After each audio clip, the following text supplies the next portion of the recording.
வணக்கம். சற்று முன் கிடைக்கப்பெற்ற ஒரு மிக மிக முக்கியமான செய்தி ஒன்று வெளியாகியுள்ளது.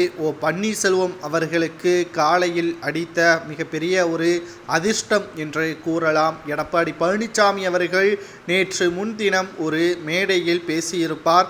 அதிமுகவிலிருந்து நீக்கப்பட்டது தான் தலைகீழ் நின்றாலும் அவர்களால் அதிமுகவில் இணைய முடியாது. ஒன்று மட்டும் நாம் தெரிந்து கொள்ள வேண்டும். எடப்பாடி ஒன்றும் அதிமுகவை கட்டமைக்கவில்லை, அவர் உருவாக்கவில்லை. அவர் அதிமுகவின் அடிப்படை தொண்டனாக இருந்து தற்பொழுது பொதுச் செயலாளராக பெயரளவில் இருக்கிறார். இன்னும் நீதிமன்றம் இறுதி தீர்ப்பு வழங்கவில்லை. இப்படி இருக்கக்கூடிய சூழலில் எடப்பாடி பழனிசாமி அவர்கள் ஒருவரை கட்சியிலிருந்தும் அடிப்படை பதவியிலிருந்தும் நீக்குவது சரிதானா என்று பார்த்தால் அது பொதுச்செயலாளர் பதவிற்கு அதிகாரங்கள் இருக்கிறது. ஆனால் எடப்பாடி மற்றும் சசிகலா மற்றும் வைத்திலிங்கம், அதற்கு பிறகு மனோஜ் பாண்டியன் இவர்களை என்ன காரணத்திற்கு கட்சியிலிருந்தும் அடிப்படை பதவியிலிருந்தும் நீக்கினார்கள் என்பதை விளக்கத்தை தெரிவிக்க முடியுமா?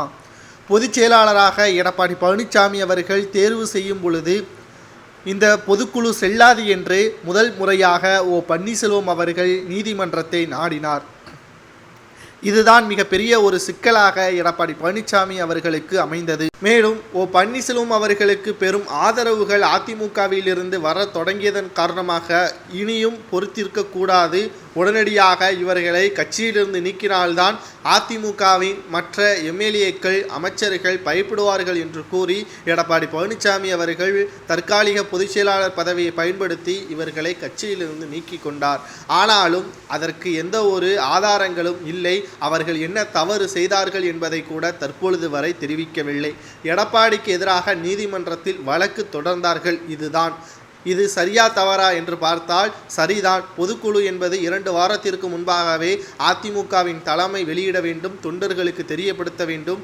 ஒரே நாளில் அவசரமாக பொதுக்குழு கூட்டி தன்னை பொதுச்செயலாளராக நியமிப்பது எப்படி? இது எம்ஜிஆர் அவர்கள் உருவாக்கிய கொள்கையை கிடையாது என்றுதான் தற்பொழுது விமர்சனங்களும் எழுப்பப்பட்டு வருகிறது. எடப்பாடி பழனிசாமி அவர்கள் இன்னும் 2 மாதங்களில் அதிமுகவிலிருந்து விரட்டியடிக்கப்படுவார். அவர் செய்த ஊழல், டெண்டர் ஊழல், முறைகேடு, மத்திய அரசு அனைத்தையும் கண்காணித்து வருகிறது என்ற தகவல் வெளியாகியிருக்கிறது.